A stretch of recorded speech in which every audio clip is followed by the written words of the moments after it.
तो कहानी की शुरुआत होती है कोरिया के एक नॉवल के बारे में बताते हुए, जिसका नेम था 3 Ways to Survive Apocalypse। ये कोई आम कहानी नहीं थी, ये एक बहुत ही लंबी स्टोरी थी जो पिछले 10 सालों से चल रही थी और इसमें 3000 से ज्यादा चैप्टर थे। शुरू में तो बहुत लोगों ने इसे पढ़ा, लेकिन फिर क्योंकि ये स्टोरी इतनी लंबी और मुश्किल थी, इसलिए आहिस्ता आहिस्ता करके सबने इसे छोड़ना शुरू कर दिया। आखिर सिर्फ एक ही रीडर बचा था जो इसके आखिरी चैप्टर को भी पढ़ रहा था, जिसका नाम था किम डोकजा। डोकजा एक सिंपल सा लड़का था, अकेले लाइफ गुजारता था।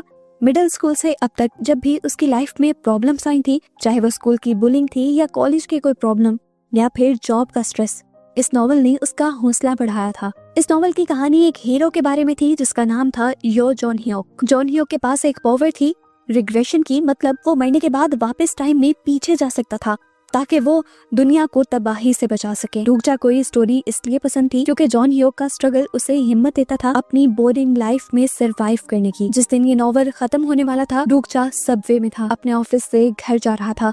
उसने जब ये आखिरी चैप्टर पढ़ा तो उसे थोड़ा दुख हुआ क्योंकि इसकी एंडिंग बहुत ही हार्श थी। सिर्फ हीरो ही जिंदा बचा था, बाकी सब मर गए थे। डोकजा को इसकी एंडिंग पर इतना ज्यादा गुस्सा था कि उसने ऑथर को कमेंट ही लिख डाला कि ये इंतहा की बकवास एंडिंग थी। हैरानी की बात ये कि ऑथर ने रिप्लाई भी किया और उसे थैंक यू बोला। साथ में उसे ये भी कहा कि तुम ही एक वजह थे जिसकी वजह से मैं ये नॉवल कंप्लीट कर पाया। तुम्हारा इस नॉवल को पढ़ने का शुक्रिया, और अगर तुम्हें इस नॉवल की एंडिंग पसंद नहीं आई तो तुम इस नॉवल की एंडिंग खुद लिख सकते हो। डोकजा को तो उसकी बातें बिल्कुल नहीं समझ आई, लेकिन फिर जैसे ही इस ट्रेन में 7 बजे ट्रेन को एक झटका लगा और अचानक ही यहाँ की दुनिया बदल गई। यहाँ की लाइट्स फ्लिकर हुई और स्मार्टफोन्स के सिग्नल्स चले गए। ट्रेन में एक मैसेज गूंजने लगा कि प्लैनेटरी सिस्टम की फ्री सर्विस खत्म हो चुकी है और अब पेड सर्विस शुरू हो चुकी है। सभी कंफ्यूज थे, किसी को भी कुछ भी समझ नहीं आ रहा था। इस टाइम में हवा में उड़ता हुआ एक छोटा सा क्रिएचर आता है जो खुद को डिकॉय भी बताता है। नॉवल पढ़ने की वजह से डोकजा इस क्रिएचर के बारे में जानता था। डुकाईबी ने सभी डरे हुए पैसेंजर्स को बताया कि उनकी पीसफुल लाइफ खत्म हो चुकी है और अब उन्हें सरवाइव करने के लिए अपनी वर्थ प्रूव करनी होगी। सभी लोगों को ये सब मजाक लग रहा था, इसीलिए सबको यकीन दिलवाने के लिए इस क्रिएचर ने यहाँ खड़े एक आदमी का सर उड़ा दिया। ये देखकर तो ट्रेन में भगदड़ मच गई। डुकाईबी ने सबसे कहा कि ये मजाक नहीं है और अब आप लोगों को पहला मिशन दिया जाएगा। अगले 10 मिनट में यहाँ से आपको किसी भी जिंदा ऑर्गेनिज्म को मारना है, यानी किसी भी जिंदा चीज को मारना है, और अगर आप ना मार पाए तो 10 मिनट के बाद मैं आप लोगों को मार दूंगा। कुछ तो डर के मारे यहीं जमकर खड़े हो गए, तो कुछ लोगों ने अपने आप को जिंदा रखने के लिए दूसरे लोगों को मारना शुरू कर दिया। यहाँ पर जो सिर्फ रिलैक्स खड़ा था वो डोकजा था। वो समझ गया था कि ये वही सीन है जिससे वो नॉवल शुरू हुआ था। अब क्योंकि उसने नॉवल पढ़ा हुआ था और ये सारी सिचुएशन उस नॉवल से ही लिंक थी, तो डोकजा को आने वाली सारी सिचुएशन का पहले से ही पता था। वो ये भी जानता था कि इस टाइम का मिशन है किसी भी लिविंग ऑर्गेनिज्म को मारना, ना कि इंसानों को मारना। डोकजा यहाँ पर एक बच्चे को देखता है जिसके पास एक बॉक्स में बहुत सारी चूंटियां थी। वो फौरन उस बच्चे के पास गया और उस बच्चे से एक कंटेनर लेते हुए उसने एक कीड़ी मार दी और यही पास खड़ी अपनी को वर्कर को भी उसने एक चूंटी दी मारने के लिए। डोकजा वो पहला इंसान था जिसने एक चूंटी मारी थी, इसलिए यहाँ पर अनाउंसमेंट होती है कि डोकजा को 300 कॉइन्स मिले हैं। पता चलता है कि इस दुनिया में कॉइन्स ही सब चीजें हैं जिनसे ये लोग कोई भी आइटम खरीद सकते हैं अपनी ताकत बढ़ाने के लिए और अपने बचाव के लिए। इसी टाइम पर डोकजा नोटिस करता है कि सबने इंसानों को मारना छोड़ दिया था, पर अभी भी एक लड़का ऐसा था जो एक बूढ़ी औरत पर हमला किए हुए था और उसे मारने की कोशिश कर रहा था। डोकजा समझ गया कि ये नामवून है, नॉवल का एक ऐसा कैरेक्टर जिसे मारपीट बहुत पसंद है। डोकजा उस बूढ़ी औरत को बचाना चाहता था, लेकिन उसके पास इतनी ताकत नहीं थी कि वो नामवून से लड़ पाए। तभी उसे याद आता है कि इस नॉवल में तो वो कुछ भी खरीद सकता है, यहाँ तक कि ताकत भी। वो इसीलिए अपनी स्टेटस विंडो खोलता है और सबसे पहले अपने कॉइन्स का इस्तेमाल करते हुए अपनी ताकत बढ़ा लेता है। एकदम से उसे अपनी बॉडी हल्की हल्की और बहुत ही ताकतवर महसूस होने लगती है।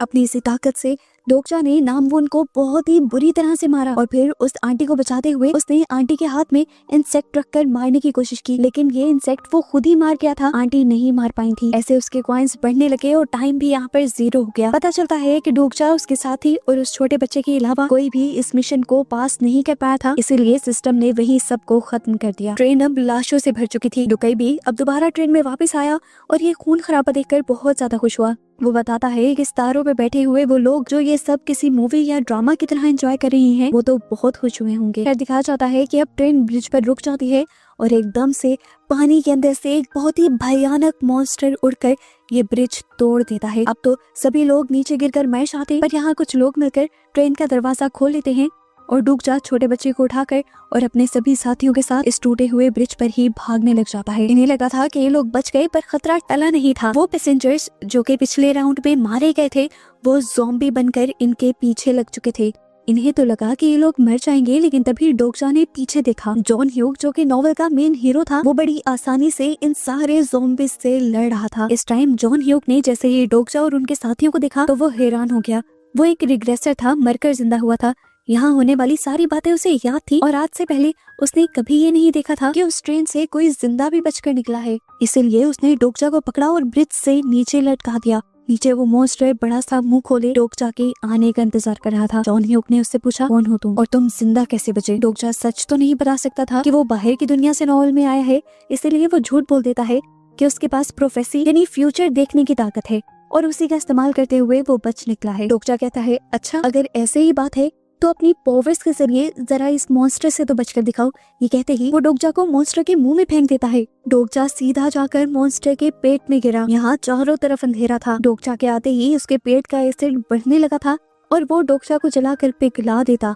डोकजा घबराया नहीं क्योंकि वो जानता था कि यहाँ पर भी डोकाबाई का एक हिडन सिस्टम है।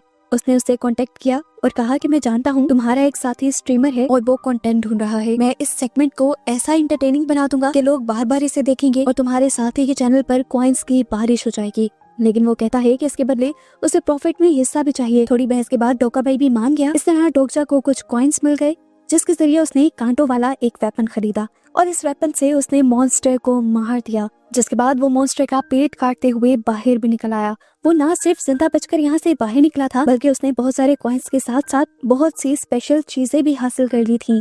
उसने डोकाबाई क्रिएचर के जरिए अपने स्पेशल आइटम्स की ट्रेड की और उसके बदले ईथर ऑफ फेथ लिया, क्योंकि वो जानता था कि ईथर ऑफ फेथ उसके बहुत ही काम आने वाला है। जिसके बाद उसने अपनी पहचान छुपाने के लिए एक मास्क लिया और यहाँ के करीबी सेफ स्टेशन में चला गया। रास्ते में डोकजा ने देखा कि कुछ गुंडे एक लड़की पर हमला कर रहे थे।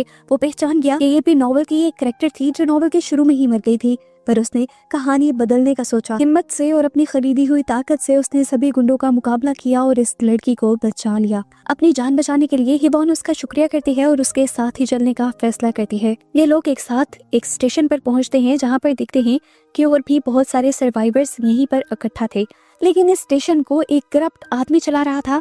बज़ाहिर तो वो सबको यही दिखाता था कि वो सबकी मदद कर रहा है, लेकिन असल में वो लोगों का फायदा उठा रहा था। वो कमजोर लोगों को मॉन्स्टर्स के शिकार के तौर पर बेच देता था और यहाँ पर सरवाइव करने के लिए कॉइन्स कमा लेता था। डोकजा पहले ही समझ गया कि ये आदमी धोखेबाज है जब इन्होंने डोकजा से दोस्ती करने की कोशिश की और कहा कि वो अपने कॉइन इस ग्रुप के साथ शेयर करे। डोकजा ने जब साफ इनकार किया तो यहाँ के लोगों को लगा कि डोकजा सेल्फिश है। डोकजा किसी की भी बातों की परवाह नहीं करता, क्योंकि वो जानता है कि सबको बचाने के लिए इस सिस्टम को तोड़ना जरूरी है। इस टाइम अगर डोकजा सभी लोगों को अपने कॉइन्स दे देता तो इनमें से किसी को भी अगले राउंड में खेलना ना पड़ता। पर डोकजा इन सबसे कहता है कि मैं आप लोग को कॉइन्स तो नहीं दूंगा, लेकिन आप लोगों के बदले उस टनल को क्लियर कर दूंगा जिससे आप अगले लेवल्स पर जा सकते हो। डोकजा ने इस काम के लिए यहाँ पर एक छोटी सी टीम बनाई। इस टीम में उसके साथ ही बनी एक सोल्जर, वो लड़की अभी अभी जिसकी उसने जान बचाई थी, उसकी कोवर्कर और साथ ही साथ वो छोटा बच्चा जिसके पास पहले इंसेक्ट्स थे। इस बच्चे के पास इंसेक्ट्स से बात करने की पावर थी, इसीलिए डोकजा जानता था कि ये बच्चा बहुत ही इनके काम आने वाला है। ये लोग अंधेरी टनल में उतर जाते हैं जहाँ इनका सामना होता है ग्राउंड रैट नाम के एक मॉन्स्टर से, जो कि असल में है एक डीमन। ये लड़ाई बहुत ही ज्यादा खतरनाक थी। मॉन्स्टर ने इनके ऊपर एक ऐसे पॉइजन से हमला किया जिससे ये लोग हेलुसिनेशंस में चले गए और अपनी उन बुरी यादों में कैद हो गए, जो यादें जो जिंदगी के लम्हे उन्हें हमेशा से तंग किया करते थे। सोल्जर को वो वियन आया जब वो आर्मी में अपने साथियों को मुश्किल में नहीं बचा पाया था। इवॉन ने उन गुंडों को देखा जिन्होंने उसके ऊपर हमला किया था। इस तरह जिसकी जो बुरी याद थी सब उसी को देखकर डर कर जम गए थे।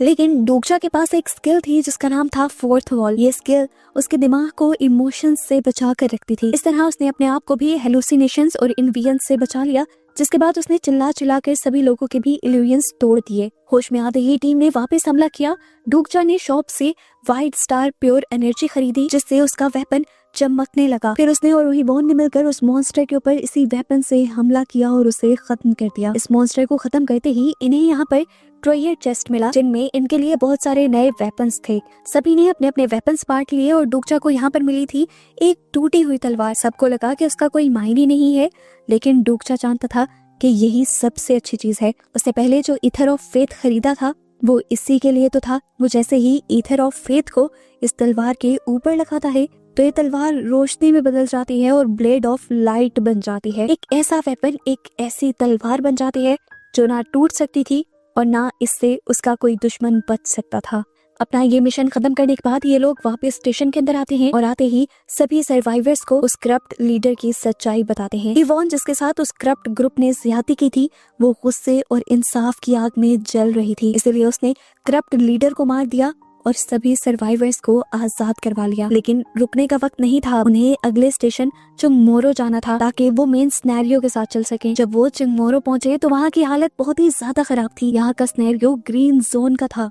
रात को यहाँ पर जिंदा रहने के लिए आपको जमीन पर बनी ग्रीन कलर के स्क्वायर के अंदर ही रहना था, लेकिन लोग यहाँ पर बहुत ज्यादा थे और ग्रीन जोन बहुत ही कम। यहाँ पर भी एक अजीब आदमी था, लैंडलॉर्ड की तरह उसने काफी सारे ग्रीन जोन्स के ऊपर कब्जा किया हुआ था और कॉइन्स के बदले वो सबको ये ग्रीन जोन्स दे रहा था। अब जो पे नहीं कर सकता था वो रात को मॉन्स्टर का शिकार बन जाता। यहीं पर डोकचा को एक हाई स्कूल गर्ल मिलती है जो उसे बताती है कि मैं हीरो की स्टूडेंट हूँ, यानी जोंग ह्योक की। वो उसे ये भी बताती है कि जोंग ह्योक पहले ही यहाँ से निकल चुका है मॉन्स्टर्स को मारने के लिए। इस टाइम पर डोकचा के पास एक प्लान था। वो यहाँ इस आदमी से लड़ना नहीं चाहता था जो लैंडलॉर्ड बना हुआ था, बल्कि वो उसे इस्तेमाल करने का सोचता है। इसलिए उसने इस आदमी को बहुत सारे कॉइन्स ऑफर किए और इसे अपने साथ मिला लिया। डोकचा की चालाकियों को देखते हुए डोका भाई ने गेम और ज्यादा मुश्किल कर दी।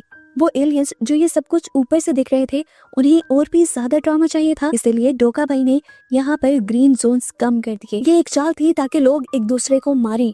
इस टाइम पर लोग इसलिए भी ज्यादा घबरा गए क्योंकि जिस टाइम पर ग्रीन जोन बदला था, ठीक उसी टाइम पर मॉन्स्टर्स ने हमला कर दिया था। सीधी सीधी चीटिंग थी ये। डोकचा को यहाँ पर समझ आया कि सरवाइव करने का रास्ता ग्रीन जोन के लिए लड़ना नहीं, बल्कि उस ग्रीन जोन को डिस्ट्रॉय करना है। अगर जोन नहीं रहेगा तो गेम के रूल्स टूट जाएंगे और गेम रुक जाएगी। लेकिन ये काम था बहुत रिस्की। ये आइडिया उसे इतना खास नहीं लगता और अब वो मॉन्स्टर की तरफ देखता है। वो सोचता है कि अगर वो इन मॉन्स्टर्स के बॉस को ही मार दे तो ये सिनेरियो बहुत ही ज्यादा जल्दी खत्म हो जाएगा। लेकिन यहाँ का बॉस, इन सारे मॉन्स्टर्स की क्वीन, कोई मामूली मॉन्स्टर नहीं थी, वो एक भयानक ड्रैगन थी।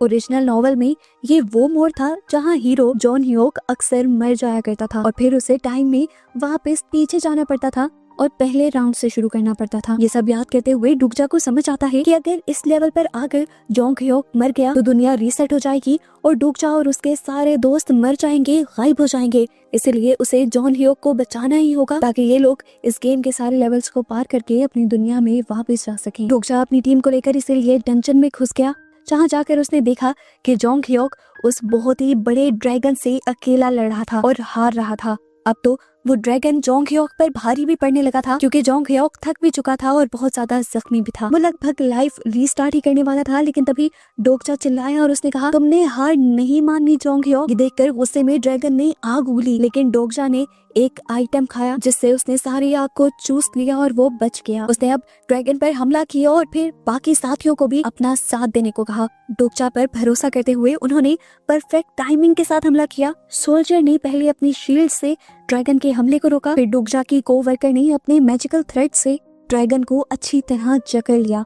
फिर फाइटर लड़की ने उड़ते हुए ड्रैगन की पीठ पर छलांग लगाई। वो बार बार ऊपर से इस ड्रैगन को मारना चाह रही थी, लेकिन नाकाम हो रही थी। जोंग ह्योक दूर खड़ा ये सब कुछ देख रहा था। उसने काफी पहले ही हिम्मत हार दी थी, पर अब ये सब देखते हुए उसके अंदर दोबारा हिम्मत आती है और वो खड़ा हो जाता है और अपनी तलवार उठाए आगे बढ़ता है। डोकचा, जिसने पहले ही नॉवल पढ़ा हुआ था, वो जानता था कि ड्रैगन की सीने के अंदर एक कोर छुपा हुआ है और ड्रैगन को मारने के लिए इन्हें उसी कोर को तोड़ना होगा। लेकिन डोकचा ये भी जानता था कि जैसे ही वो उस कोर को तोड़ेगा, यहाँ पर एक बहुत ही बुरा ब्लास्ट होगा और इस ब्लास्ट में उस इंसान की मौत पक्की होगी जिसने वो कोर तोड़ा होगा। नॉवल में हमेशा हीरो जॉन ह्योक किसी साथी की कुर्बानी देता था, लेकिन डोकचा को तो ये एंडिंग पसंद नहीं आई थी कि एक हीरो अपने आप को बचाने के लिए अपने साथियों को मरवा दे। यही एंडिंग तो उसे बदलनी थी। उसने फैसला किया कि डोकचा की जगह वो अच्छा हीरो बनेगा, अपने साथियों को बचाने के लिए वो खुद सेक्रीफाइस देगा और यही हीरो वाला एक्ट है।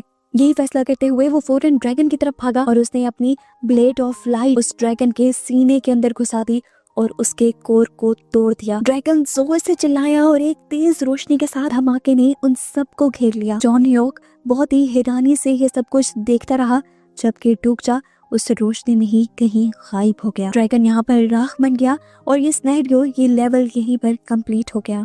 ड्रैगन के मरने के बाद इन्हें तो जीत का जश्न मनाना चाहिए था, लेकिन ये सब लोग दुख में टूट गए थे क्योंकि एक पल को इनको लगा कि डूकजा मर गया है। सारी टीम रोने लगी थी, लेकिन तभी धूल हटी यहाँ से और डूकजा इन्हें चलता हुआ दिखाई दिया कि नहीं, वो जिंदा था। अब यहाँ पर हमें ट्विस्ट रिवील होता है कि अपने आप को बचाने के लिए उसने पहले मिले हुए एक रिवॉर्ड का यूज किया था जिसका नाम था किंग ऑफ नो किलिंग, और उसी रिवॉर्ड की वजह से वो मरकर भी जिंदा हो गया था। जोंग ह्योक बहुत ही हैरानी से अब डूकजा को देख रहा था। उसके लिए ये अनजान आदमी था। पहली मर्तबा उसने इस कहानी में इस आदमी को देखा था और ये आदमी उससे भी बहुत ज्यादा अच्छा था। ये लड़का फ्यूचर भी पहले से जानता था और इस कहानी को खत्म करने के लिए उसने अपने किसी साथी की कुर्बानी नहीं ली, उसने अपने आप को कुर्बान करने का फैसला किया। वो जानते थे कि अभी गेम खत्म नहीं हुई, आगे के कुछ लेवल और सिनेरियो शायद इससे भी ज्यादा मुश्किल हों, लेकिन ये जानते थे कि ये एक ग्रुप है और टीम वर्क करके ये लोग जीत कर ही इस नॉवेल से निकलेंगे। ऐसे ही डूकजा और उसके पूरे ग्रुप को दिखाते हुए ये मूवी यहाँ पर खत्म हो जाती है।